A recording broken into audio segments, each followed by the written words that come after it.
नमस्कार, मैं हूँ सत्यम कुमार जारा। आज का जो टॉपिक रहने वाला है, आज का जो लेसन रहने वाला है वो रहेगा टूल्स के ऊपर। ठीक है। टूल्स में बहुत सारे टूल्स होते हैं, हैंड टूल्स होते हैं, पावर टूल्स होते हैं, मशीन टूल्स होते हैं। ठीक है। तो आईटीआई में बेसिक जो चीज़ें होता है जो वो हैंड टूल्स के ऊपर पे काम किया जाता है ना। हैंड टूल्स को लेकर के पूरा वर्कशॉप, पूरा 1 साल 2 साल जो भी ट्रेनिंग होते हैं वो पूरा काम कर लेते हैं, सीख लेते हैं। ठीक है। तो हैंड टूल्स के बारे में बहुत सारा जानना, बहुत सारे हैंड टूल्स होते हैं जिसके बारे में जानकारी रखना बहुत जरूरी होता है। ठीक है। तो आज हम लोग डिस्कस करने वाले हैं कि हैंड टूल्स के बारे में जानेंगे। हैंड टूल्स में क्या क्या देखेंगे, टाइप्स ऑफ हैंड टूल्स। ठीक है। हैंड टूल्स का क्या क्या टाइप्स है। ठीक है। जैसे देखेंगे हम लोग मार्किंग टूल्स होता है, फिर होता है कि मेजरिंग टूल्स होता है, मेजरिंग टूल्स होता है, फिर होता है कटिंग टूल्स होता है। ठीक है। ये सब इतना सारा टूल्स है। होल्डिंग टूल्स होता है जो होल्ड करके रखता है, पकड़ के रखता है। ठीक है। तो ये सब सारे टूल्स को हम लोग देखने वाले हैं एक एक। ठीक है। फिर कौन सा टूल्स का क्या यूज है उसके बारे में जानेंगे। फिर उसका स्पेसिफिकेशन क्या है, उसका कौन सा मटेरियल का बना हुआ रहता है, वो कितना लंबाई, कितना मतलब उसका क्या क्राइटेरिया रहता है लेने का, खरीदने का, मार्केट से कहीं पे जाएंगे तो किस सही पे साइज मिलेंगे। ठीक है। इसके बारे में फिर कौन सा मटेरियल का वो बना हुआ रहता है, इसके बारे में आज हम लोग देखने वाले हैं। ठीक है। तो आज बेसिकली हम लोग देखेंगे मार्किंग टूल्स और मेजरिंग टूल्स, ये दोनों हम लोग कवर करेंगे। ठीक है। फिर नेक्स्ट क्लास में ये सब टूल्स हम कवर करेंगे, है ना। स्टार्ट करते हैं। क्या लिखा हुआ है,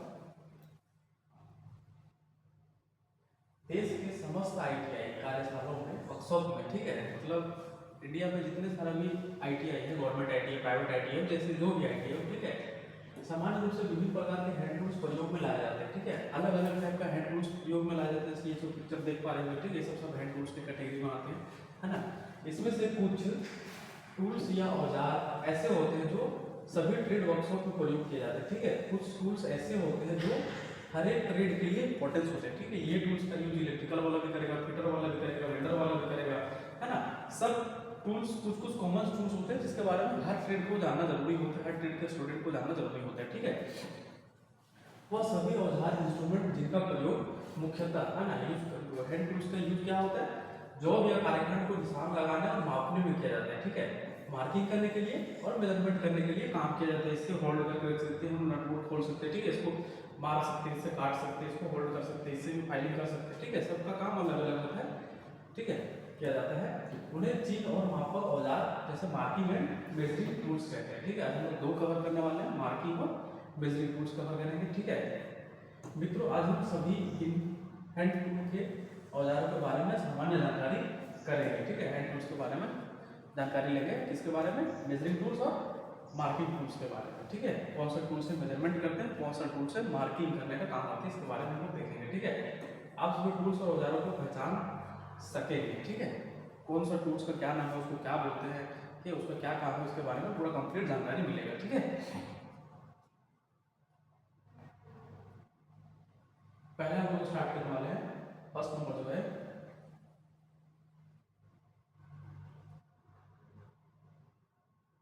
फर्स्ट नंबर स्टार्ट करने वाले हम लोग कि चिन्ह हस्त औजार। ठीक है। मतलब मार्किंग हैंड टूल्स के बारे में देखने वाले हैं।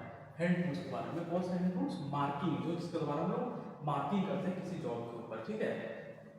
फर्स्ट में हमारा जो रहने वाला है, पहला नंबर जो है वो क्या है, डिवाइडर के ऊपर। ठीक है। जिसको हिंदी में विभाजक भी बोलते हैं। ठीक है। डिवाइडर, फिगर देख पा रहे हो लोग, ऐसा होता है डिवाइडर। ठीक है। एक महत्वपूर्ण हस्त उपकरण है। ठीक है। एक hand tools, importance hand tools है जिसका उपयोग मुख्य रूप से सटीक माप लेने, दूरी की स्थानांतरित करने और मार्किंग करने के लिए किया जाता है। ठीक है। ये हैंड टूल्स, ये जो डिवाइडर, उसका काम क्या होता है कि मेजरमेंट लेने के लिए, ठीक है, मेजरमेंट पहले स्केल के बिठा के मेजरमेंट ले लेते हैं, फिर वो जॉब जहाँ पे उसको मेजरमेंट लेना था उसको बिठा के देखते हैं, फिर उसके बाद हम स्केल पे बिठाते हैं, पता चलता है कितना mm है, उसका लंबाई क्या है, मोटाई क्या है, इसके बारे में हम लोग उसको चेक करते हैं। ठीक है। इसके दो नुकीले पैर होते हैं। ठीक है। ये दो नुकीला पैर होता है, ये और ये। ठीक है। जो ऊपर का एक ज्वाइंट से जुड़े हुए रहते हैं। ठीक है। यहाँ पे एक ज्वाइंट दिख पा रहा है, यहाँ पे नट बोल्ट के द्वारा रहता है या तो रिवेट के द्वारा रहता है। ठीक है।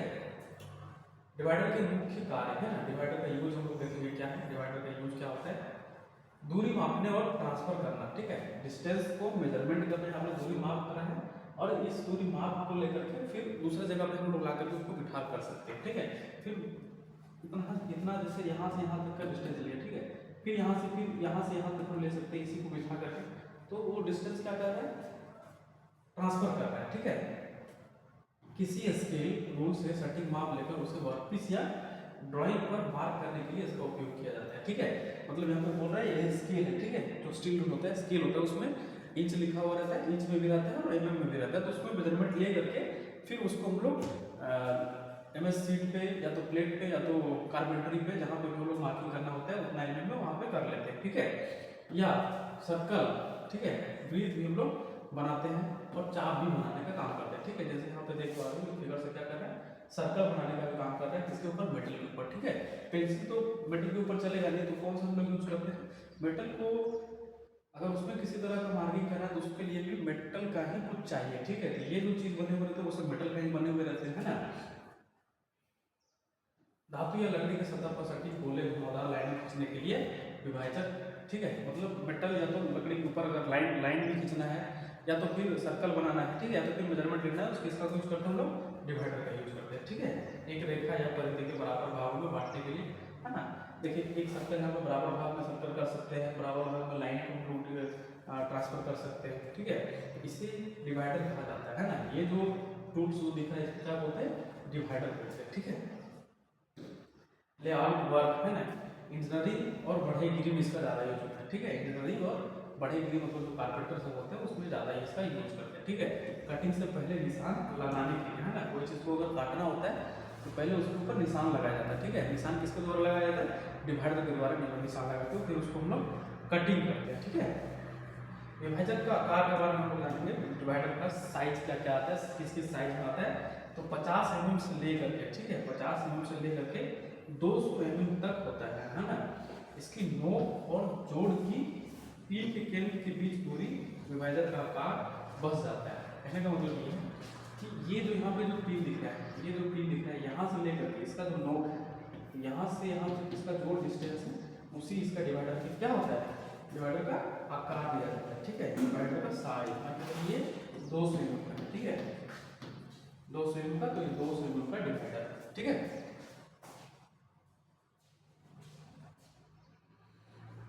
अब हम देखेंगे डिवाइडर के टाइप के बारे में, है ना। डिवाइडर के क्या क्या टाइप होते हैं, ठीक है। तो इसका दो टाइप होते हैं, पहला होता है स्प्रिंग टाइप, दूसरा होता है फर्म ज्वाइंट टाइप, ठीक है। ज्वाइंट के आधार पर इसको टाइप में डिवाइड किया गया है, पहला स्प्रिंग डिवाइडर, स्प्रिंग, और दूसरा फर्म ज्वाइंट डिवाइडर, ठीक है। तो पहला हम लोग इसको देखेंगे स्प्रिंग डिवाइडर। स्प्रिंग डिवाइडर, इसमें ऊपर एक स्प्रिंग और साइड में एक नट बोल्ट होता है, ठीक है। ये फिगर देख पा रहे हैं आप लोग, यहाँ पे ऊपर में क्या लगा हुआ है, स्प्रिंग लगा हुआ है, साइड में क्या है, नट बोल्ट यहाँ पे लगा हुआ है, ठीक है। यह सबसे सटीक होता है क्योंकि इसमें सेट की गई दूरी आसानी से हिलता नहीं है, ठीक है। मतलब इसमें हम लोग जितना डिस्टेंस इसको ले लेंगे फिर इसको टाइट कर देंगे तो हिलेगा नहीं, ठीक है। तो सटीक हम लोग मेजरमेंट ले सकते हैं, सटीक हम लोग मार्किंग कर सकते हैं, ठीक है। इसका कुछ कुछ पार्ट है, मतलब इसका लेंथ हमें बता रहे थे, यहाँ से उसका पॉइंट से लेकर के ये जो जॉइंट होता है जहाँ पे रिवेट लगा हुआ रहता है उस जगह तक इसका साइज लिया जाता है, ठीक है।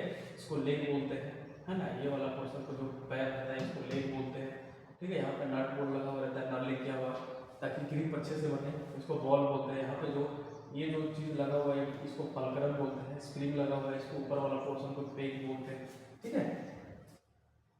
एग्जाम में क्या होता है कि डिवाइडर का पिक्चर दे देता है और पूछ लेता है इस वाले पार्ट्स का क्या नाम है, ठीक है। तो पार्ट्स का नाम भी जानना बहुत जरूरी होता है। ऐसे इस टाइप का सिंपल दे देगा, यहाँ पे एरो मार्क कर देगा, बोलेगा इस पार्ट्स का क्या नाम है, इस भाग का क्या नाम है। तो वहाँ पे आप देखे रहेंगे फिगर का कौन सा पार्ट्स को क्या नाम बोलते हो, तो आप वहाँ पे कर पाएंगे, ठीक है। या तो नॉलेज होना भी बहुत जरूरी होता है, ठीक है। दूसरा हम लोग देखेंगे फर्म जॉइंट के बारे में देखेंगे, ठीक है। इसके पैर एक रिवेट से जुड़ा हुआ रहता है, ठीक है। इसका एक पैर दो पैर दोनों किससे जुड़ा हुआ है, यहाँ पे रिवेट लगा हुआ है, ठीक है, रिवेट से जुड़ा हुआ रहता है। इसके हाथ के दोबारा से खोला या बंद किया जाता है, ठीक है। इसको हाथ से ही दोबारा हम ओपन कर सकते हैं या तो बंद कर सकते हैं, ठीक है। सावधानी इसमें क्या क्या रखना पड़ता है, सावधानी ठीक है। ये जो डिवाइडर हम लोग रखते हैं ये क्या होता है, नुकीला होता है, ठीक है, जिसमें बहुत ज़्यादा सावधानी रखने का जरूरत पड़ता है। इसके दोनों पॉइंट हमेशा नुकीले होने चाहिए, ठीक है, मतलब जो भी हम इसका यूज करेंगे तो इसका दोनों जो लेग का जो पॉइंट होता है क्या होना चाहिए, दोनों नुकीला होना चाहिए, ठीक है। कुंद होने पर मतलब घिस जाने पर इन्हें पत्थर, ठीक है, हॉगिंग स्टोन जिसको बोलते हैं, पर घिसकर तेज कर लेना चाहिए, है ना। इसको जब इसका पैर घिस जाता है, छोटा बड़ा हो जाता है, या तो इस शेप में होता है, इस शेप में यूज नहीं करना होता है, तो उसको इस शेप में लाने के लिए किसका यूज करेंगे हम लोग, हॉगिंग स्टोन होता है, पानी पत्थर जिसको बोलते हैं, उसमें घिस करके उसको इसका साइज में लाते हैं, ठीक है। जंग से बचने के लिए समय समय पर हल्का तेल लगाना होता है, ठीक है। ये मटेरियल में जंग लगने से बचने के लिए क्या करना पड़ता है, लुब्रिकेंट ऑयल थोड़ा सा उसके ऊपर लगा के छोड़ देना पड़ता है ताकि वो जंग ना लगे, ठीक है। ये हम लोग देख लिए डिवाइडर का दो टाइप होता है, ठीक है, स्प्रिंग वाला और फर्म ज्वाइंट के आधार पर अलग अलग टाइप का डिवाइडर होता है ना। इसका यूज क्या है, यूज हम लोग देख लिए सर्कल बनाने के लिए, है ना, या तो मेजरमेंट लेने के लिए, मेजरमेंट ट्रांसफर करने के लिए इसका यूज होता है, ठीक है। अब दूसरा नंबर हम लोग देखने वाले हैं, पहला नंबर हम लोग देख लिए डिवाइडर, दूसरा नंबर हम लोग देखेंगे कैलिपर के बारे में, ठीक है, कैलिपर के बारे में, ठीक है, कैलिपर के प्रकार के बारे में हम लोग जानेंगे, ठीक है। कैलिपर का वर्गीकरण दो प्रकार के जॉइंट तथा लेग के आधार पर किया जाता है, ठीक है। इसका भी सेम वही चीज है, इसका भी जो क्वालिफिकेशन है, इसका मतलब क्लासिफिकेशन है, इसका भी जो टाइप है किसके आधार पर है, ज्वाइंट तथा लेग के आधार पर, ठीक है, मतलब इसका इस यहाँ पे ज्वाइंट कैसा है, ठीक है, उसके आधार पर इसका लेग कैसा है, लेग के आधार पर क्या, लेग टेढ़ा है जिसको अलग टाइप का रखा गया, ठीक है, तो इस आधार पर किया गया है, ठीक है। जोड़ के आधार पर कैलिपर के प्रकार, ठीक है, ज्वाइंट के आधार पर कैलिपर के प्रकार क्या क्या होते हैं, पहला होता है स्थिर जोड़ कैलिपर, दूसरा होता है स्प्रिंग जोड़ कैलिपर, ठीक है। पहले नंबर में क्या है, स्थिर जोड़ मतलब फर्म ज्वाइंट, ये जो पिक्चर देख पा रहे हैं, ये वाला और ये वाला और ये वाला, ठीक है, ये और ये और ये कौन सा ज्वाइंट है, ये कौन सा ज्वाइंट है, फर्म ज्वाइंट, ठीक है। अब दूसरा क्या है, स्प्रिंग ज्वाइंट, है ना, स्प्रिंग ज्वाइंट को देख पा रहे होंगे, ये स्प्रिंग ज्वाइंट है, ये स्प्रिंग ज्वाइंट हो, ये वाला स्प्रिंग ज्वाइंट है, ठीक है। अलग अलग टाइप का आपके पास कैलिपर दिखाया गया है, उसमें ज्वाइंट कौन सा है, फर्म ज्वाइंट होता है और स्प्रिंग ज्वाइंट होता है, ठीक है। लेग या पैर के आधार पर कैलिपर के प्रकार, ठीक है, मतलब आप पैर के आधार पर देखेंगे, ठीक है, हम लोग पहले फर्स्ट ज्वाइंट के आधार पर देख लिए, अब पैर के आधार पर देखेंगे, ठीक है। पैर के आधार पर क्या है, आउटसाइड कैलिपर, इनसाइड कैलिपर और जेनी कैलिपर, ठीक है, नाम से ही पता चल रहा है। आउटसाइड कैलिपर का मतलब क्या होता है, मेजरमेंट लेने वाला एक टूल होता है जो कोई भी ऑब्जेक्ट का बाहर का जो डायमीटर उसको भी मेजरमेंट कर सकते हैं, अंदर का जो है डायमीटर उसको भी मेजरमेंट कर सकते हैं, ठीक है।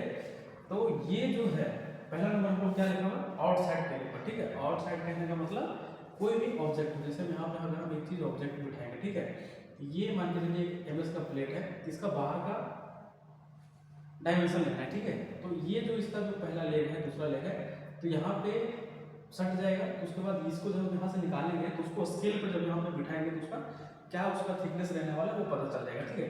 तो ये जो एमएस प्लेट है, ये प्लेट का बाहर का चीज को मेजरमेंट कर रहा है, ठीक है। ये वाला फेस बाहर है इसका, ये वाला फेस बाहर है, तो इसको क्या बोलते हैं, आउटसाइड, मतलब बाहर का, आउटसाइड का ये मेजरमेंट कर रहा है, ठीक है। सेम इसी टाइप का है, ये भी आउटसाइड का मेजरमेंट करेगा, है ना। दूसरा कौन सा, इनसाइड कैलिपर, ठीक है। इनसाइड कैलिपर में मतलब ये एक इस टाइप का जॉब है, ठीक है, एक इस साइज का जॉब है, तो ये क्या कर रहा है, अंदर का मेजरमेंट ले रहा है, ठीक है। ये इसका अंदर का ले रहा है, यहाँ का ये यहाँ का ले रहा है, ठीक है। बाहर का कौन लेता है, ये वाला आउटसाइड वाला, इसका बाहर का लेता है, इस साइड वाला कौन सा लेता है, आउटसाइड से, तो वहाँ पे उसका मेजरमेंट लेते हैं, ठीक है। लेकिन अंदर का लेना किससे लेंगे, इनसाइड कैलिपर से उसका मेजरमेंट लेंगे, ठीक है।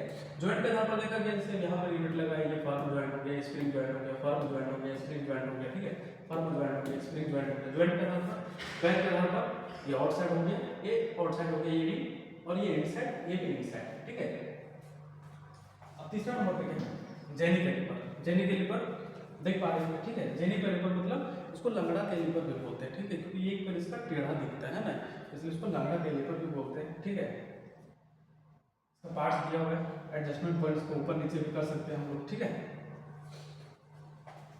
जेनी कैलिपर का बात थोड़ा सा देखेंगे। जेनी कैलिपर का एक पैर लेग में सामान डिवाइडर मूव होता है, ठीक है। मतलब यहाँ पे एक जो लेग पॉइंट जो डिवाइडर लगा हुआ है ऊपर नीचे करने का एक सिस्टम लगा हुआ रहता है, ठीक है। तथा दूसरा पैर अंदर की ओर मुड़ा हुआ रहता है, ठीक है। दूसरा पैर जो दिख रहा है वो अंदर की ओर ये मुड़ा हुआ है या तो ये वाला मुड़ा रहता है, ठीक है। इसीलिए इसको लंगड़ा कैलिपर भी बोलते हैं, ठीक है। ये बाजारों में मतलब आप मार्केट में देखिए लेने के लिए जाएंगे तो 150 mm, 200 mm, 250 mm और 300 mm में आएगा, ठीक है। मार्केट में जैसे यहाँ से इसका ये पीन का साइज और ये पॉइंट का साइज, अगर यहाँ पे इस करके इसका मेजरमेंट करेंगे तो कितना कितने में आएगा, या तो 150 का ये हो सकता है, ठीक है, या तो 200 का हो सकता है, या तो 250 का हो सकता है, या तो 300 mm तक ही अवेलेबल है मार्केट में, ठीक है। मतलब ये में होता है, ठीक है।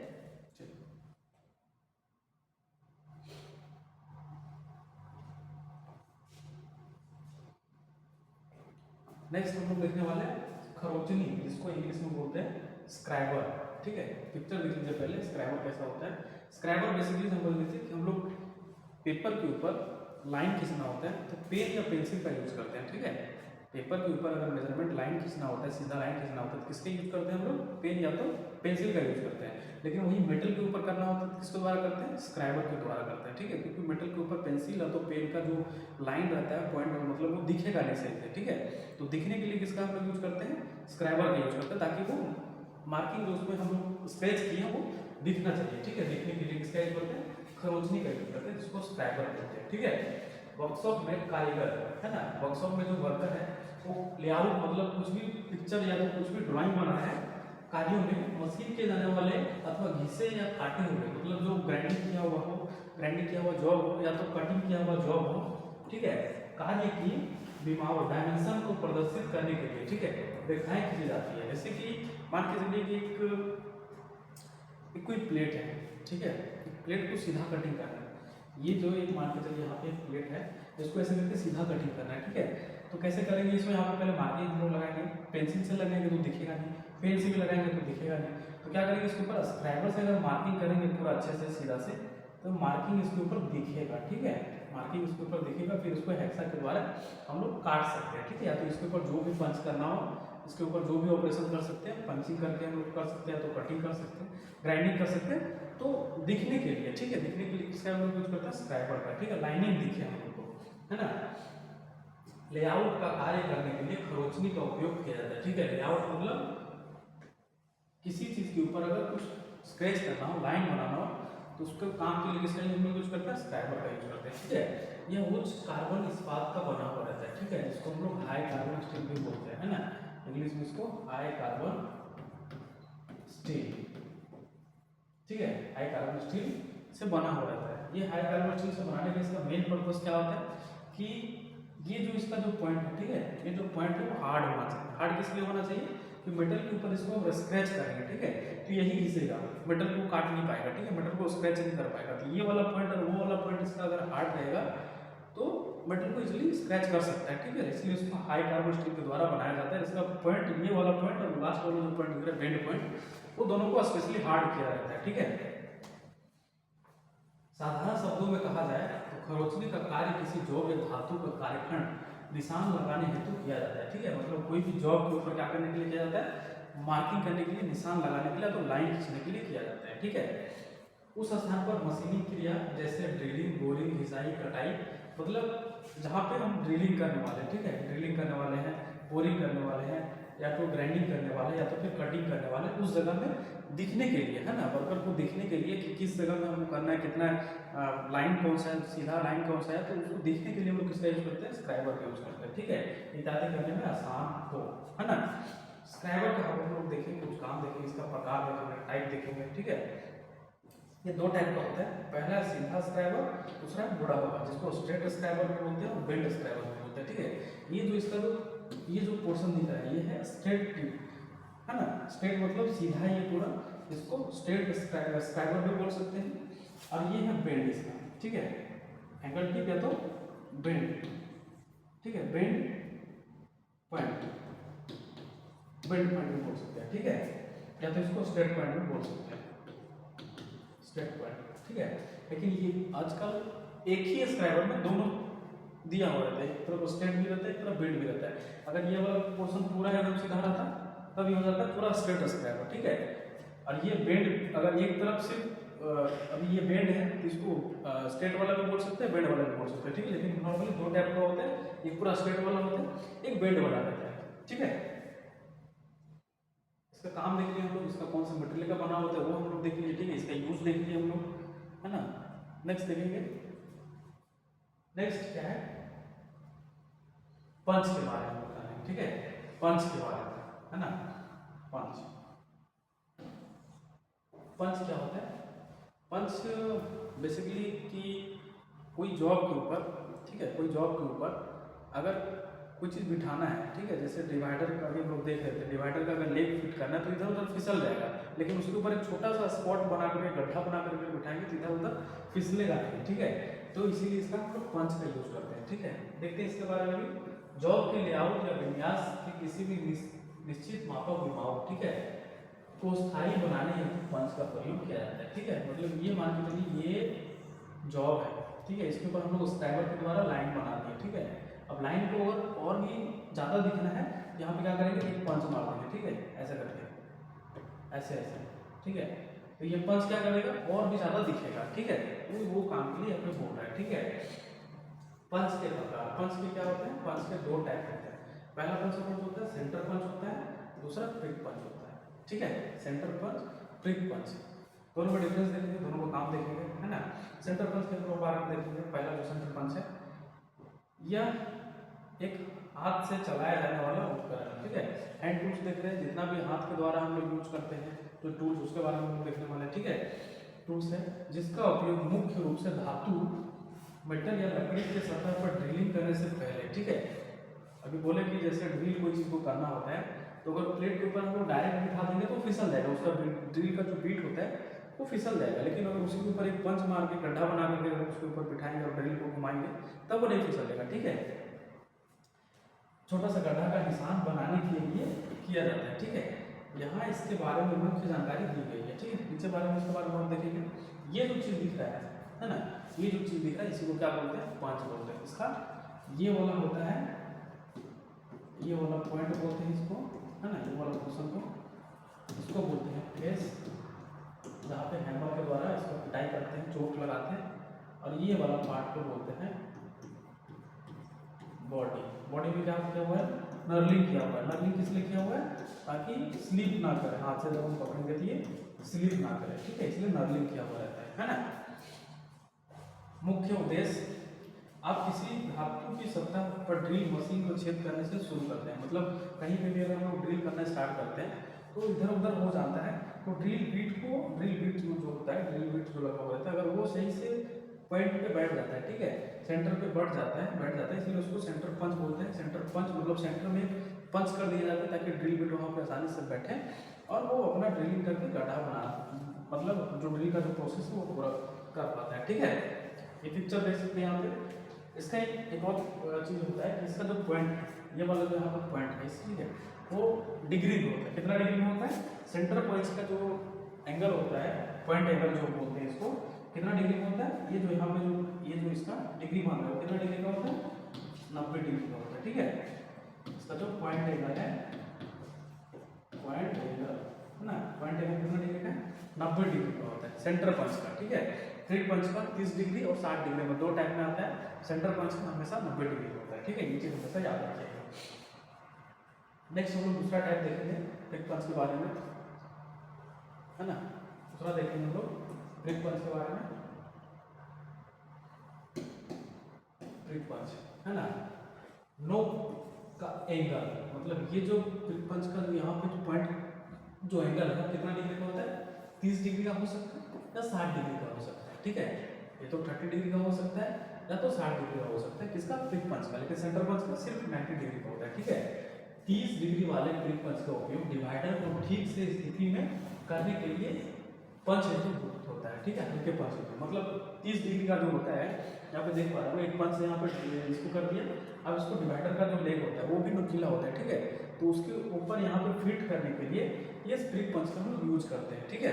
लेकिन सेंटर पंच का यूज कहाँ पे हम लोग देखे अभी, कि ड्रिल बीट का, ड्रिल जब हम करते हैं ड्रिल मशीन के द्वारा, ठीक है, या तो हैंड ड्रिल जब हम लोग करते हैं तो वहाँ पे ड्रिल बीट अगर ना फिसलने के लिए किसका यूज करते हैं, सेंटर पंच का यूज करते हैं। लेकिन फ्लिक पंच का यूज कहाँ पे करते हैं, जिस जगह में 30 डिग्री वाला का कि उसका जो डिवाइडर का जो लेग होता है, ठीक है, वो भी 30 डिग्री का ही लेग में उसका वो बना हुआ रहता है, उसका जो पॉइंट है, तो वो इधर उधर ना जाए उसके लिए हम लोग पहले फ्लिक पंच मार लेते हैं 30 डिग्री वाला। फिर उसके बाद हम लोग बिठा कर उसका एक लेग, फिर हम लोग सर्कल में बना सकते हैं और जो भी उसका जो प्रोसेस है और कुछ सारा ऑपरेशन है वो हम लोग कर सकते हैं। ठीक है, देख पा रहे हो फिगर यहाँ पे फ्लिक पंच कैसे यूज करते हैं, बिठा कर यहाँ पे मार्किंग करेंगे। ठीक है, फिर यहाँ पे आपको एक डॉट दिख रहा होगा, एक इधर दिख रहा है, तो मतलब पूरा हम लोग डॉट डॉट लाइन भी बना सकते हैं। ठीक है, पंच चिन्ह में डिवाइडर का मुद्दार लेग या पैर आसानी से बैठ जाता है। ठीक है, पंच चिन्ह मतलब हम किसी के ऊपर पंचिंग कर दिए तो लेग डिवाइडर का जो लेग होता है वो आसानी से बैठ जाएगा, इधर उधर फिसलेगा नहीं। ठीक है, 60 डिग्री वाले फ्लिक पंच का उपयोग विटनेस चिन्ह को स्पष्ट करने के लिए किया जाता है। ठीक है, 60 डिग्री वाले कहने का मतलब ये है कि अभी हम लोग एक जॉब बनाए थे। ठीक है, जॉब में क्या था, हम लोग स्क्राइबर के द्वारा लाइन खींच लिए थे, लाइन खींचे थे तो ये लाइन नहीं दिख पा रहा है सही से। ठीक है, कभी कभी क्या होता है मेटल के ऊपर जंग लगा हुआ रहता है तो सही से नहीं दिख पाता है। ठीक है, तो अगर और भी ज़्यादा उसको परमानेंटली करना है तो क्या करेंगे, उसको एक यहाँ पे मार देंगे, यहाँ पे मारेंगे, यहाँ पे मारेंगे। ठीक है, तभी ये बड़ा सा स्पॉट दिखे ताकि आपको पता चल जाए कि यही लाइन है, यही वाला लाइन है। ठीक है, तो विटनेस कहने का मतलब विटनेस चिन्ह के रूप में किसका हम लोग यूज करते हैं, विटनेस के रूप में इसका यूज करते हैं, फ्लिक पंच का यूज करते हैं। कौन सा एंगल वाला, 60 डिग्री वाला। ठीक है, 30 डिग्री वाला कौन सा हम लोग यूज कहाँ वाला, 30 डिग्री वाला यूज कहाँ पे करते हैं, डिवाइडर का लेग फिट करने वाला। ठीक है, 60 डिग्री वाला विटनेस चिन्ह मतलब कंटिन्यूअस अगर स्पॉट लाइन बनाना, कंटिन्यूअस अगर डॉट डॉट लाइन बनाना, ठीक है, यहाँ पे बनाना, यहाँ पे बनाना, यहाँ पे बनाना, इस जगह पे कंटिन्यूअस अगर बनाना हो कंटिन्यूअस, तो हम लोग फ्लिक पंच 60 डिग्री वाला यूज करते हैं। ठीक है, सेंटर पंच 90 डिग्री वाला कहाँ पे यूज करते हैं, जहाँ पे ड्रिल भी बैठना उसका पॉइंट अगर 90 डिग्री का होता है, इसलिए उसको सेंटर पंच 90 डिग्री वाला कहते हैं। ठीक है, बोलते हैं 90 डिग्री का। ठीक है, नेक्स्ट हम लोग नेक्स्ट आता है मार्किंग टूल में एक और आता है सरफेस गेज के बारे में। ठीक है, सरफेस गेज के बारे में देखेंगे थोड़ा सा, सरफेस गेज। ठीक है, सरफेस गेज क्या होता है वो पिक्चर देख लीजिए, इसी को बोलते हैं सरफेस गेज, है ना, इसके बारे में थोड़ा सा जानने वाले हैं। सरफेस गेज जिसे हाइट गेज या स्क्रबिंग ब्लॉक भी कहा जाता है। ठीक है, ये हाइट में लगा हुआ रहता है, हाइट में भी हम लोग मार्किंग कर सकते हैं, इसलिए इसको हाइट गेज भी बोलते हैं, तो स्क्रबिंग ब्लॉक भी बोलते हैं। स्क्रब करते हैं मतलब ये करता है, स्क्रोचने का काम करता है। ठीक है, एक कई तरह से इस्तेमाल होने वाला सटीक टूल है। ठीक है, इसका मल्टी ऑपरेशनल फंक्शनल टूल है ये। ठीक है, अलग अलग टाइप का हम इसका यूज करते हैं। ठीक है, इसका इस्तेमाल मशीनिंग या मेटल वर्किंग, है ना, सीट मेटल वर्किंग या तो मशीनिंग का जो काम होता है जैसे ड्रिलिंग हो गया, बोरिंग हो गया, टेम्परिंग हो गया, सॉरी ड्रिलिंग हो गया, बोरिंग हो गया, टर्निंग हो गया, ठीक है, अलाइनमेंट हो गया, ये सब में हम लोग इसका यूज करते हैं। ठीक है, लाइन को मार्क करने, मेजरमेंट ट्रांसफर करने और बॉटम सरफेस के हिसाब से वर्कपीस का अलाइनमेंट चेक करने के लिए इसका हम लोग करते हैं। ठीक है, मतलब सरफेस के अकॉर्डिंग मान के चलिए भी जिस हम जहाँ पे जो खड़े हैं, ठीक है, ये हमारा क्या होगा, बॉटम सरफेस हो गया, तो यहाँ पे हमारा जितना हाइट है, ठीक है, यहाँ पे चलिए मेरा इतना हाइट, तो इसी जगह पे मेरा उतना हाइट होना चाहिए। तो किससे मेजरमेंट हम लोग करेंगे, यहाँ पे एक स्पैगो लगा रहता है, इस करके हम लोग इस पूरा जाएंगे लेवल में आ जाएगा। ठीक है, तो उसको बोलते हैं बॉटम सरफेस, मतलब नीचे का जो सेम। ठीक है, अगर नीचे गड्ढा रहता है तो वो बॉटम सरफेस निकाल आता है, नीचे का जो सरफेस को प्लेन होना चाहिए तो उसको बॉटम सरफेस बोलते हैं। ठीक है, इसका आमतौर पर एक फ्लैट स्टेबल सरफेस प्लेट के साथ इस्तेमाल किया जाता है। ठीक है, ये जो नीचे का जो दिख रहा है ये एकदम पूरा सीधा एकदम ये सरफेस प्लेट है ना, और ये वी ब्लॉक भी बोलते हैं इसको, इसके नीचे सरफेस प्लेट भी लगा हुआ रहता है, उस टाइप में इसका यूज किया जाता है ताकि वो 20 जो होता है सीधा लाइन बनाए, ताकि ऐसे ऐसे मतलब करके टेढ़ा मेढ़ा लाइन ना स्क्रेच करे। ठीक है, उसके लिए एक सरफेस गेज के मुख्य भागों से बना हुआ रहता है। ठीक है, मतलब ये सरफेस गेज है, इसका कुछ अलग अलग भाग से मिलके ये बना हुआ रहता है। ठीक है, कौन कौन सा भाग होता है, बेस होता है उसका, स्पेंडल होता है, स्क्राइबर होता है, स्नग इसको क्लैंप भी बोलते हैं, फाइन एडजस्टमेंट स्क्रू होता है। ठीक है, यहाँ पे लिखा हुआ है, इसको बोलते हैं क्या, यहाँ पे जो लगा हुआ है स्नग है, जिसमें हम लोग स्क्राइबर को फंसाते हैं, उसको क्या बोलते हैं, स्नग बोलते हैं। ठीक है, ये जो रॉड है इसको क्या बोलते हैं, स्पेंडल बोलते हैं, स्क्राइबर या स्क्राइबर है। ठीक है, यहाँ पे दिया हुआ है गाइड पिन, मतलब इसको इधर उधर मूव करेंगे तो वो यहाँ पे आगे जाके रुक जाए, इधर भी इधर मूव करेगा तो यहाँ से मतलब उसको गाइड करता है, आपको यहाँ से आगे नहीं जाना है, ठीक है। वी ग्रुप है, यहाँ पे वी ग्रुप इसको बोलते हैं, है ना। यूनिवर्सल मार्किंग ब्लॉक, यूनिवर्सल दो टाइप में होता है, फिक्स में होता है और यूनिवर्सल में होता है, ठीक। फिक्स में मतलब क्या रहेगा, ये जो रॉड है ये इसी में फिट रहेगा, ये जो वी ब्लॉक है उसी में फिट रहेगा। और यूनिवर्सल में क्या होता है, इसको अलग से स्क्रू के द्वारा मूव कर सकते, घुमा सकते हैं, ठीक है, इसलिए इसको यूनिवर्सल बोला जाता है ना।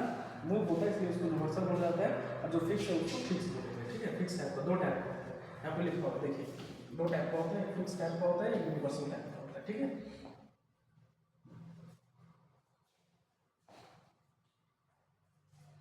यूज देखेंगे इसका, ठीक है, किसका हम लोग सरफेस गेज का यूज देखेंगे, ठीक है, क्या क्या यूज है। लाइन बनाना, ठीक है, लाइन बनाने का हम लोग काम कर सकते हैं, जैसे यहाँ पे देख पा रहे हैं, ठीक है, लाइन खींच रहे हैं ना, सरफेस गेज यहाँ पे लगा हुआ है, प्लेट के ऊपर लाइन खींच रहे हैं, यहाँ पे भी लाइन खींच रहे हैं, ठीक है। 90 डिग्री में करके टेपर करके हम लोग लाइन खींचने का काम कर सकते हैं, ठीक है।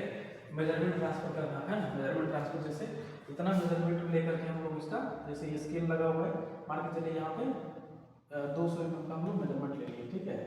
200 mm का मेजरमेंट ले करके फिर इसको कहीं पे जाकर के उस प्लेट में 200 mm में हम लोग क्या कर सकते हैं, उसको यहाँ पे देखिए मेजरमेंट ले करके इसको 200 mm यहाँ पे स्क्रैच कर सकते हैं, ठीक है। स्क्रैचर के द्वारा लाइन खींच सकते हैं, है ना।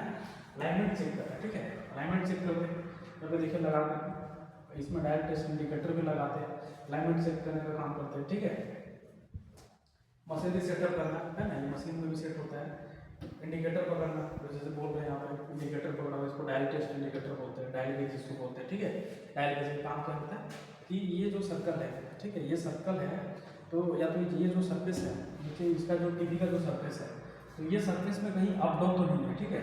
तो अप डाउन मतलब कॉन्वेक्स कॉन्केव को जांच करने के लिए इसका हम यूज करते हैं डायल गेज का यूज करते हैं, ठीक है, डायल गेज का। अगर ये जो इसमें जो टीवी में जो ग्लास लगा हुआ है वो अगर बीच में कहीं पे दबा हुआ है, ठीक है, तो वो डायल गेज का जो इंडिकेटर है वो उसका जो भी यहाँ पे डाटा दिया हुआ रहता है वो मिसमैच बताएगा, ठीक है। लेकिन अगर पूरा सीधा जा रहा है तो डाटा एकदम कंटिन्यूस एक ही, उसका जो वहाँ पे सुई लगा रहता है वो एक ही जगह पर रहेगा और कंटिन्यूस दिखाएगा। जहाँ पे अप हुआ डाउन हुआ वहाँ पे उसको काटा वो बताता है। तो सरफेस का फ्लैटनेस एकदम पूरा चिकना है कि नहीं वो चेक करने के लिए इसका यूज करते हैं डायल गेज का यूज करते हैं, ठीक है। ये रहा सरफेस गेज। सरफेस गेज का बहुत सारा टाइप हम लोग यूज करते हैं बॉक्सों का, ठीक है, सरफेस प्लेट के ऊपर रख के। एक और होता है मेटल मार्कर होता है, ठीक है। अभी हम लोग देख रहे थे मेटल के ऊपर मार्किंग करने के लिए क्या क्या हम लोग देखे, डिवाइडर देखे, ठीक है, डिवाइडर से भी हम लोग मार्किंग कर रहे थे, स्क्रैबर से भी कर रहे थे, स्क्रैबर से भी कर रहे थे, ठीक है, फिर पंच से भी कर रहे थे, और किससे किससे कर रहे थे, हाँ, फिर किससे किए हम लोग सरफेस गेज से किए, ठीक है, सरफेस गेज से किए। फिर ये भी एक मेटल मार्कर होता है, ठीक है, मार्कर से भी करते हैं हम लोग, है ना। 1 2 3 4 5 मतलब इतने टाइप का क्या है मार्किंग टूल्स है, ठीक है। और भी टाइप का होता है जो इंपॉर्टेंस है, ठीक है, जो ITI में जानना जरूरी होता है, बेसिक जो टूल्स होता है उसके बारे में जान रहे हो, ठीक है। इतना सारा हम लोग क्या देख रहे हैं मार्किंग टूल्स के बारे में लोग जान रहे हैं। तो मार्किंग टूल्स के अंदर ये भी आता है जिसको मार्कर बोलते हैं, परमानेंट मार्कर होता है, ठीक है।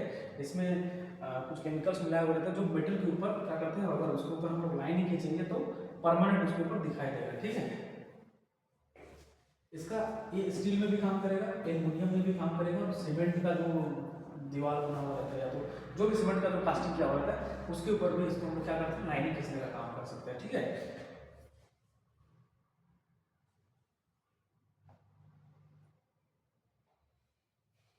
ठीक है, अभी हम लोग देखेंगे मार्किंग। अब हम लोग यहाँ से देखने वाले हैं मेजरिंग टूल्स के बारे में, ठीक है। दूसरा नंबर पे आता है हम लोग का मेजरिंग टूल्स।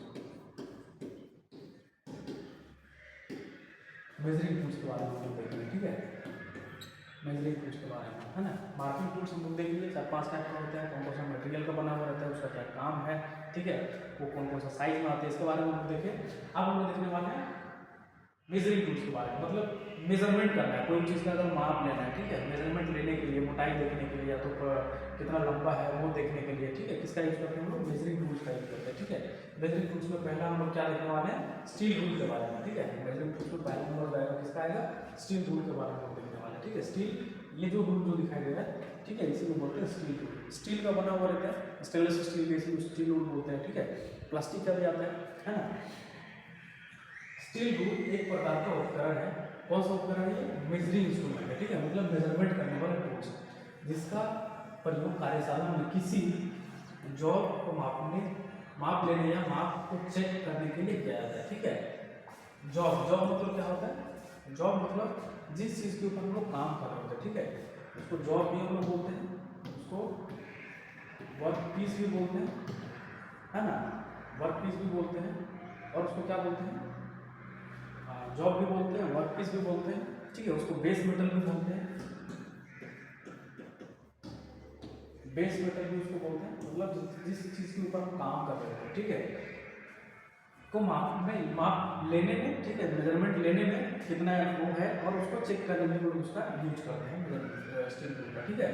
स्टील रूल किसी जॉब या कार्यखंड के भुजाओं या लंबाई को मापने के लिए प्रयोग किया जाने वाला एक प्रत्यक्ष मापी यंत्र होता है, ठीक है। भुजा मतलब किसी भी लंबाई को माप सकते हैं, चौड़ाई को माप सकते हैं, कोई भी जॉब है उसका लंबाई चौड़ाई तो जो भी है उसको मेजरमेंट में बिठा लेंगे, कितना है उसका एमएम में आ रहा है तो इंच में, जैसे भी हम लोग उसको मेजरमेंट करना है, दो टाइप का इसमें दिया हुआ रहता है, ठीक है। यहाँ पे बोल रहे हैं प्रत्यक्ष मापे, ठीक है। प्रत्यक्ष कहने का मतलब डायरेक्ट, है ना, डायरेक्ट मेजरिंग टूल्स, और एक होता है इनडायरेक्ट, ठीक है। डायरेक्ट कहने का मतलब कि इसी में स्केल में लिखा हुआ है 1 2 3 4 5 6, मतलब एमएम में भी लिखा हुआ है, इंच में भी लिखा हुआ है, ठीक है। लेकिन अभी डिवाइडर का हम लोग देख लेते हैं, डिवाइडर में क्या होता है, उसको सिर्फ यहाँ पे बिठा करके हम लोग जॉब पे बिठा रहे थे, ठीक है, मतलब उसको इनडायरेक्ट मेजरमेंट कर लेते हैं, उस जगह पे जॉब पे बिठा लेते हैं, फिर यहाँ पे ला करके मेजरमेंट कर लेते हैं, या तो यहाँ से मेजरमेंट सेट करके उसको अलग अलग डिवाइड कर रहे थे, ठीक है। तो डायरेक्ट कहने का मतलब इसी में नंबर लिखा हुआ रहता है ना, जिस टूल्स में उसी में अगर नंबरिंग लिखा हुआ हो, इंच लिखा हुआ, एमएम में दिया हुआ, तो उसको बोलते हैं डायरेक्ट मेजरमेंट टूल्स, ठीक है। और इनडायरेक्ट मेजरमेंट टूल जिसमें इनडायरेक्ट मतलब उसमें लिखा हुआ नहीं रहता, जैसे हम लोग उसमें बात करेंगे डायरेक्ट, इनडायरेक्ट में अगर बात करेंगे तो डिवाइडर आ जाएगा, ठीक है, डिवाइडर आ जाएगा, है ना, और डायल गेज भी, मतलब ये सरफेस गेज भी आ जाएगा, ठीक है, सरफेस गेज भी आएगा, जिसमें लिखा हुआ नहीं रहता है ना। डायरेक्ट मतलब जिसमें डाटा दिया हुआ रहता है, ठीक है। स्टील रूल पर इंच, सेंटीमीटर, मिलीमीटर के निशान बने रहते हैं, ठीक है। इंच, सेंटीमीटर और मिलीमीटर, है ना। यहाँ पे देख पा रहे हैं, यहाँ पे 1 लिखा हुआ है, 2 लिखा हुआ है, 3 लिखा हुआ है, 4 लिखा हुआ है, 5 लिखा हुआ है, 6 लिखा हुआ है, ठीक है। मतलब ये जो नीचे का जो दिखा रहा है वो इंच में दिखा रहा है, ठीक है, इंच में दिखा रहा है। यहाँ पे भी 1 लिखा हुआ है, 2 लिखा हुआ है, 3 लिखा हुआ है, 4 लिखा हुआ है, 5 लिखा हुआ है, तो ये सेंटीमीटर में दिखा रहा है, ये इंच में दिखा रहा है, ठीक है। मतलब इसको नीचे से हम लोग यहाँ पे डाटा दिया हुआ रहता है, उसको पढ़ना बहुत जरूरी होता है, इसको इंच में बोलते हैं, इसको एमएम में बोलते हैं, ठीक है। इसको इंच में भी मेजरमेंट कर सकते हैं, एमएम में भी कर सकते हैं, और सेंटीमीटर में भी कर सकते हैं, ठीक है। किसान बने होते हैं। स्टील रूल को स्टेनलेस स्टील या स्टील रूल स्टेनलेस स्टील, ठीक है, या तो स्प्रिंग स्टील का बना हुआ रहता है। इसका जो बनाने का जो मटेरियल होता है, कौन सा मटेरियल हो सकता है? स्टेनलेस स्टील और स्प्रिंग स्टील, ठीक है। स्टेनलेस स्टील इसलिए बना हुआ रहता है कि इसमें जंग नहीं लगता है, जंग लगने इसलिए नहीं लगना चाहिए क्योंकि इसमें नंबरिंग बहुत सारा चीज़ लिखा हुआ रहता है, इसमें बहुत सारा गैर्जियन बना हुआ रहता है, ठीक है। इसका जो ग्रेजुएशन बना हुआ रहता है वो मिटेगा, जंग लग जाएगा तो मिट जाएगा, ठीक है। इसलिए स्टेनलेस स्टील का बना होता है। और स्प्रिंग स्टील का मतलब ये फ्लेक्सिबल होना चाहिए, ठीक है, फ्लेक्सिबल होना चाहिए, इसलिए उसको स्प्रिंग स्टील से बनाया जाता है, ठीक है। स्टील भी बाजार में जब मार्केट में लेने जाएंगे तो 150 mm का आ जाएगा, 300 mm का आ जाएगा, 600 mm का आ जाएगा, और 1000 mm का आ जाएगा, ठीक है। कहने का मतलब ये छोटा साइज का भी आ सकता है, छोटा सा मतलब 1 मीटर तक ये स्टेनलेस स्टील मार्केट में उपलब्ध है, ठीक है।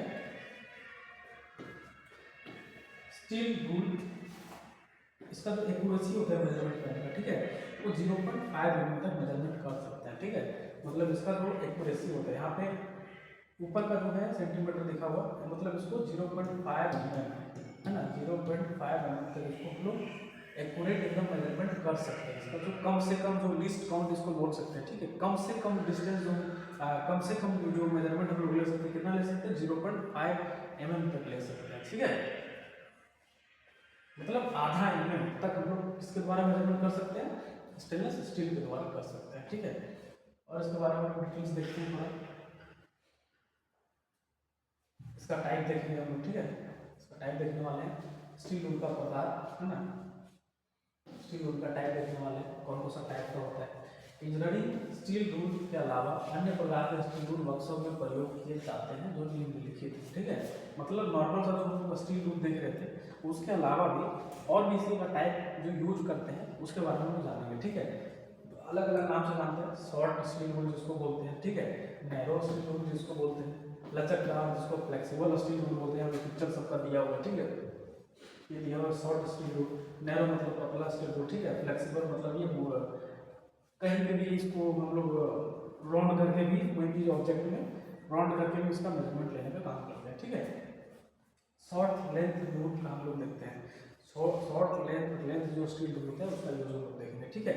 छोटा रूल, इसको छोटा सबसे छोटा रूल बोलते हैं, है ना। 1/4 इंच एक लंबे, ठीक है, 1/4 इंच, मतलब ये जो दिख रहा है ये वाला छोटा स्केल इसमें लगा हुआ है, ठीक है, जो एक खास होल्डर में फिट होता है, ये इसको क्या बोलते हैं, होल्डर बोलते हैं, ठीक है, फिट होता है ताकि उन तंग जगहों को माप पा जा सके जहाँ स्टैंडर्ड स्टील रूल नहीं पहुँच पाते हैं, ठीक है। मतलब एक ऐसा छोटा जगह जहाँ पे स्टील रूल के द्वारा हम लोग मेजरमेंट नहीं ले पा रहे, ठीक है, एकदम छोटा से छोटा जगह, उस जगह का जो डायमीटर है वो 5 mm है, सॉरी 5 इंच है, 4 इंच है, तो उस जगह में क्या स्टील रूल नहीं जा पा रहा है, तो उस जगह में हम लोग इसको इसको क्या बोल रहे हैं, होल्डर में फिट करके हम लोग जितना भी मेजरमेंट लेना है 25 mm का या तो फिर छोटा 1 इंच का, 2 इंच का, आधा इंच का, तो इसमें हम लोग क्या करते हैं होल्डर में फिट करके उस स्केल को उस जगह में मेजरमेंट ले सकते हैं, ठीक है। दूसरा है नैरो स्टील, है ना, नैरो मतलब बहुत पतला होता है, एकदम पतला सा होता है, ठीक है, उसमें एक ही दिया हुआ होता है, mm में सिर्फ ये दिया हुआ रहेगा या तो फिर इंच में दिया हुआ रहेगा, ठीक है, दोनों नहीं रहता है। एक बहुत पतले रूप लगभग 3/60 इंच चौड़ा होता है, ठीक है, मतलब ये 3/60 इंच होता है, ठीक है, जिसका इस्तेमाल छोटे ओपनिंग स्लॉट या तंग जगहों में मेजरमेंट लेने के लिए किया जाता है, ठीक है, मतलब जहाँ पे पतला पतला जगह हो, पतला पतला जो ओपनिंग्स है उस जगह में मेजरमेंट लेने में किया जाता है, ठीक है। फ्लेक्सिबल रूल, है ना, flexible steel rule, flexible steel rule देख पा रहे हैं, ठीक है, फ्लेक्सिबल होता है, पतला लगभग 1/64 इंच होता है, ठीक है, मतलब इसका जो चौड़ाई है ना, वो कितना होता है 1/64 इंच होता है। घुमावदार सतह में गोल चीज़ों को मापने के लिए डिजाइन किया गया, ठीक है, मतलब कोई भी एक ऐसा जैसे मान लीजिए एक पाइप है, ठीक है, एक पाइप है, इसका ये वाला पूरा डायमीटर को हम लोग मेजरमेंट करना है, ठीक है, ये बाहर तो ये इसके द्वारा हम लोग नहीं कर सकते, ठीक है, स्टील रूल से भी नहीं कर सकते, या तो ये नैरो स्टील रूल इसके द्वारा भी नहीं कर सकते, ठीक है, तो इसको कैसे हम लोग कर सकते हैं, स्प्रिंग जो स्टील रूल होता है, फ्लेक्सिबल स्टील रूल जिसको बोलते हैं, इसको यहाँ से उठाएंगे ऐसे करके, तो ये पूरा आउटर इसका डायमीटर हम लोग मेजरमेंट कर सकते हैं, ठीक है, मतलब ये उसके ऊपर क्या करेगा, पूरा फ्लेक्सिबल होकर बैठ जाएगा, ठीक है, इसलिए उसको ऐसा डिजाइन किया गया है ना। नेक्स्ट हम लोग देखे हुए हैं, नेक्स्ट हमारा जो दूसरा नंबर है मेजरिंग टूल्स में, दूसरा नंबर क्या है, गुनिया, इसको जो ट्राई स्क्वायर बोलते हैं, ठीक है, गुनिया को क्या बोलते हैं, ट्राई स्क्वायर बोलते हैं, ठीक है, इसको राइट एंगल भी बोलते हैं ना, इसका एक और नाम क्या है, राइट एंगल, राइट एंगल भी बोलते हैं, ठीक है, इसको राइट एंगल भी बोलते हैं, है ना। गुनिया या ट्राई स्क्वायर, ठीक है, एक प्रकार का परिशुद्धता मापी यंत्र है, ठीक है, मतलब प्रिसिशन इंस्ट्रूमेंट है, मतलब एकदम क्या बोलते हैं, एकदम कह सकते हैं कि प्रिसिशन कहने का मतलब एकदम सटीक जानकारी, ठीक है, एकदम सटीक मेजरमेंट लेने वाला एक टूल्स है, ठीक है, जिसकी सहायता से सतहों को वर्गीकृत, है ना, स्क्वायरनेस चेक कर सकते हैं, अर्थात 90 डिग्री कोण का जांच की जाती है, ठीक है, मतलब 90 डिग्री का कोण चेक करने के लिए हम लोग इसका यूज करते हैं, ठीक है। ट्राई स्क्वायर, है ना, ट्राई स्क्वायर कठोरित इस्पात से बना हुआ रहता है, ठीक है, किसका ये बना हुआ रहता है, कठोरकृत मतलब हार्डेंड स्टील, है ना, इसको बोलते हैं हार्डेंड स्टील, ठीक है, हार्डेंड स्टील का बना हुआ रहता है, ठीक है, मतलब ये जो स्टील रूल दिखाया गया है किसका बना हुआ रहता है, हार्डेंड स्टील का बना हुआ रहता है, ठीक है, मतलब कठोर रहता है, ठीक है, यह दो भागों स्टॉक तथा ब्लेड से मिलकर बना हुआ रहता है, ठीक है, किसको ब्लेड बोलते हैं, ये जो पतला सा जो रहता है उसको क्या बोलते हैं, ब्लेड बोलते हैं, नीचे जो जिसमें ब्लेड फिक्स रहता है, जिसमें ब्लेड फंसा हुआ रहता है उसको क्या बोलते हैं, स्टॉक बोलते हैं, ये दो मेन भाग से बना हुआ रहता है, ठीक है। इसका ब्लेड की लंबाई से प्रदर्शित करते हैं जो 100 mm, 150 mm, 200 mm है ना। मतलब ये जो ब्लेड है, ब्लेड की लंबाई के अकॉर्डिंग इसको मार्केट में उपलब्ध होता है, या तो इसको लेते हैं हम लोग, ठीक है। 200 mm में भी आ सकता है, 100 mm में भी आ सकता है, 300 mm में भी आ सकता है, ठीक है। अलग अलग टाइप का है ना, अलग अलग साइज का होता है। ट्राई स्क्वायर की परिशुद्धता एक्यूरेसी 0.002 mm प्रति 10 mm लंबाई में होता है, ठीक है। मुख्यतः इस्तेमाल, इसका यूज हम लोग देखेंगे, ठीक है। इसका यूज कहाँ कहाँ पे कर सकते हैं, स्क्वायरनेस चेक करने के लिए, ठीक है। स्क्वायरनेस चेक करने का मतलब यहाँ पे देखिए, ये एक जॉब है, यहाँ पे इसको दिखा रहे हैं कि ये जो है, ये जो कोना है ये पूरा स्क्वायर है कि नहीं, ठीक है। ये 90 डिग्री में है कि नहीं, इसका यूज हम लोग कर सकते हैं 90 डिग्री चेक करने के लिए, ठीक है। यहाँ पे इसको एक हम लोग देख पा रहे हो 90 डिग्री चेक करने के लिए इसका यूज हम लोग करते हैं। साथ में यहाँ पे बना हुआ था वर्स, ठीक है। मतलब यहाँ पे एक स्लॉट कटिंग हुआ होता है इस जगह पर। इसका काम क्या होता है कि कोई भी ऑब्जेक्ट है, ठीक है, जब हम टूल्स को अगर हम कोई चीज़ को कटिंग करते हैं तो इस टाइप का कोना में कुछ निकल जाता है, ठीक है। इस टाइप का कोना में कुछ निकल जाता है, ये कोना है तो कोई भी कोना में थोड़ा सा निकला हुआ रहता है। तो यहाँ पे अगर हम डायरेक्ट इस करके राइट एंगल बिठा करके मेजरमेंट लेंगे तो गलत डाटा बनाएगा, ठीक है। लेकिन यही जो स्लॉट यहाँ पे जो बना हुआ है, ये स्लॉट आकर के इसमें अगर फिट हो जाएगा तो पूरा एक्यूरेट डाटा हम लोग मेजरमेंट कर सकते हैं, ठीक है। उसके लिए यहाँ पे क्या बना हुआ रहता है, बर्स बना हुआ रहता है, ठीक है। बर्स वह वेरीफाई करने दो आसपास के सतहों एक दूसरे के समकोण मतलब 90 डिग्री में है कि नहीं, उसका हम लोग यूज कर सकते हैं। मार्किंग लाइन, ठीक है, मार्किंग लाइन करने के लिए हम लोग उसका यूज कर सकते हैं, ठीक है। लाइनिंग खींचने के लिए देख पा रहे होंगे, ठीक है। फ्लैटनेस टेस्टिंग के लिए, फ्लैट मतलब वो पूरा प्लेन है कि नहीं, है ना। ये जो सरफेस है एकदम प्लेन है, कहीं से गड्ढा तो नहीं है, कहीं ऊपर तो नहीं है, उठा हुआ तो नहीं है, वो भी चेक करने के लिए हम उसका यूज करते हैं, ठीक है।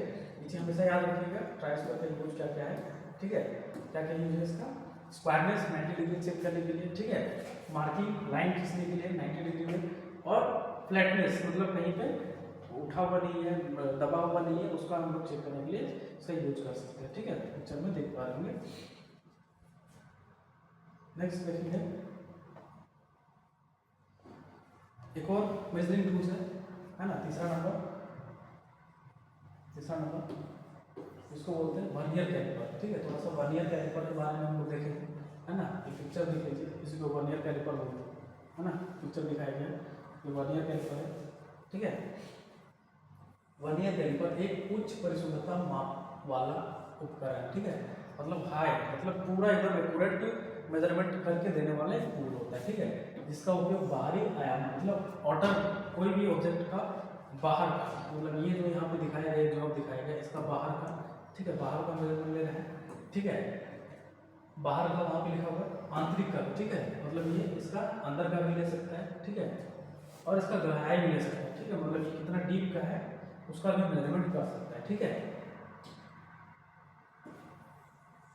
0.2 mm, 0.02 mm, ठीक है। मतलब ये इसका क्या है, लिस्ट काउंट होता है, मतलब कम से कम सबसे कम से कम मेजरमेंट अगर ले सकता है तो कितना ले सकता है, 0.02 mm मेजरमेंट इसका, इसको बोलते हैं लिस्ट काउंट बोलते हैं, तो वो कर सकता है, ठीक है। एकदम मेजरमेंट कर सकता है, मापने के लिए किया जाता है, ठीक है। इसमें एक मुख्य पैमाना, ठीक है, मिमी सेमी में हो सकता है, मेन में जो लिखा हुआ है यहाँ पे, ये जो लिखा हुआ है, ठीक है, ये जो इसका जो ये जो पार्ट है, ठीक है, इसको मेन स्केल बोलते हैं, है ना। मेन स्केल होता है जिसमें ये 0 1 2 3 4 5 6 लिखा हुआ है, इसको बोलते हैं क्या, मुख्य पैमाना, मेन स्केल, है ना।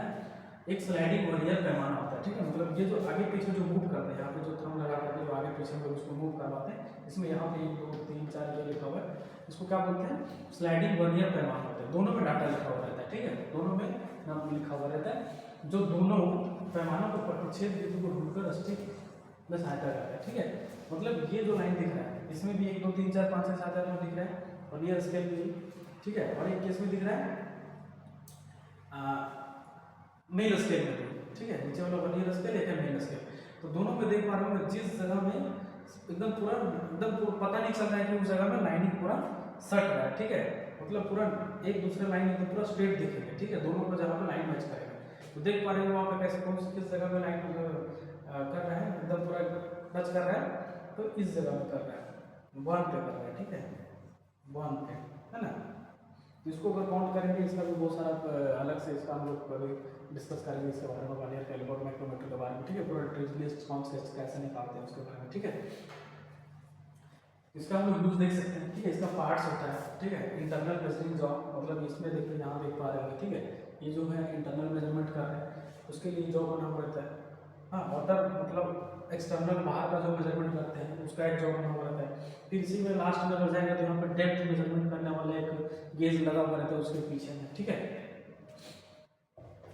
कोई भी ऑब्जेक्ट हम लोग ये मेजरमेंट करते हैं, है ना, कोई भी मतलब जॉब का, ठीक है। नेक्स्ट देखते हैं हम लोग एक और माइक्रोमीटर के बारे में, ठीक है। माइक्रोमीटर के बारे में, ठीक है। माइक्रोमीटर के बारे में अभी वर्नियर कैलिपर देख रहे थे, उसमें हम लोग हाथ से भी कैलकुलेट करते हैं, और एक डिजिटल भी आता है, ठीक है, जिसमें डिजिटल मीटर लगा हुआ रहता है जो ऑटोमेटिक दिखा देगा, ठीक है। किसी चीज़ के ऊपर हम लोग मेजरमेंट लेंगे तो ऑटोमेटिक कितना एम है तो ऑटोमेटिक उसमें डाटा शो होते रहता है, ठीक है। उसको डिजिटल माइक्रोमीटर या तो डिजिटल वर्नियर कैलिपर बोलते हैं, ठीक है। माइक्रोमीटर के बारे में हम देखेंगे। माइक्रोमीटर या माइक्रोमीटर स्क्रू गेज इसको बोलते हैं, ठीक है। एक सटीक मापन उपकरण है ना, मतलब ये भी मेजरमेंट स्टिक मतलब सटीक एकदम चेक करने वाले क्या टूल्स है, जिसका उपयोग ठोस वस्तु का व्यास, है ना, कोई भी चीज़ का हम लोग जैसे यहाँ पे गोल सा कोई पाइप लगा दिया, ठीक है, इसका डायमीटर चेक करने का एक टूल होता है, ठीक है। जैसे छोटे आयामों को उच्च सटीकता के साथ निर्धारित करने के लिए किया जाता है ना। कोई भी छोटा छोटा ऑब्जेक्ट है, जैसे देख रहे हैं इसका जो डायमीटर है, कील लगा हुआ है, स्क्रू है, जो भी है, इसका डायमीटर हम लोग यहाँ पे इससे चेक कर सकते हैं, ठीक है। इसका जो लिस्ट काउंट होता है, ठीक है, इसका कितना होता है 0.0 mm तक इसको लास्ट हम लोग मेजरमेंट कर सकते हैं, ठीक है। स्टील रूल का कितना था, स्टील रूल का 0.5 mm, ठीक है, 0.5 mm, और वर्नियर कैलिपर का 0.02 mm, ठीक है। माइक्रोमीटर का 0.01 mm। ये चीज़ हमेशा याद रखिएगा, ठीक है। ये डाटा कहीं से भी क्वेश्चन पूछ सकता है, ठीक है। इसका कुछ कुछ पार्ट्स होता है, कुछ स्लीव बोलते हैं, ठीक है। यहाँ पे स्पिंडल लगा हुआ है, इसको एनविल बोलते हैं। मेन स्केल यहाँ पे जिसमें लिखा होता है मेन स्केल बोलते हैं, इसको सर्कुलर स्केल भी बोलते हैं, ठीक है। इसको थंब बोलते हैं, जहाँ पे इसको पकड़ कर रखते हैं। रिच लगा हुआ रहता है, मतलब कोई भी डाटा इसको मेजरमेंट यहाँ पे ले करके, जैसे यहाँ पे दिखाया गया, इसको मेजरमेंट ले करके हम लोग यहाँ पे टाइट कर देंगे तो इसको हम हटा भी देंगे तो मेजरमेंट हिलेगा नहीं, ठीक है। उतना हम लोग उसको फिक्स करने का काम करते हैं, ठीक है, ठीक है। नेक्स्ट हम लोग देखने वाले हैं आगे का जो चैप्टर रहने वाला है वो स्ट्राइकिंग टूल, जैसे हैमर वगैरह हो गया, ठीक है, मैलेट वगैरह हो गया, तो कटिंग टूल्स में होता है जैसे हेक्सा हो गया, ठीक है, सीजर हो गया, इसके द्वारा हम लोग काटने का यूज़ करते हैं, पीटने का यूज़ करते हैं। नेक्स्ट क्लास में हम लोग उसके बारे में जानेंगे। आज हम लोग देख रहे थे मेजरिंग टूल्स और मार्किंग टूल्स के बारे में, ठीक है, जिसमें बहुत सारे टूल्स को देखा गया, कवर किया गया, ठीक है। Thank you.